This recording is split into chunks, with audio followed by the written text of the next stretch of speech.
დღეს გახდება ცნობილი ეგრეთ წოდებული ღორის გრიპთან დაკავშირებით დაავადებათა კონტროლის ეროვნული ცენტრის მონაცემები ბოლო 2 დღის განმავლობაში. უწყების ინფორმაციით მოსახლეობის მიმართვიანობა ისევ იზრდება, თუმცა ეს მაჩვენებელი არ არის საგანგაშო და ის დაშვებულ ზღვარს არ სცილდება. დაავადებათა ეროვნული ცენტრის ინფორმაციით ამ ვირუსზე ლაბორატორიულად დადასტურებულია გარდაცვალების 4 შემთხვევა, მათ შორის 3 გარდაიცვალა H1N1 ეგრეთ წოდებული ღორის გრიპით, 1 კი H3N2 შტამის გრიპის ვირუსით.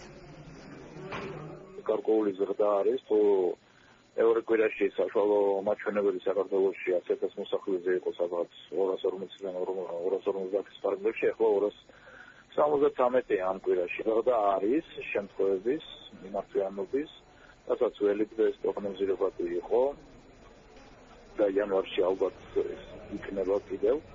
მაგრამ ესეთ ზომიერი ზრდა არც თუ საგანგაშო. ლაბორატორიულად არის დადასტურებული, გვაქვს 4 შემთხვევა. 3 აქედან არის H1N1 და 1 არის H3N2.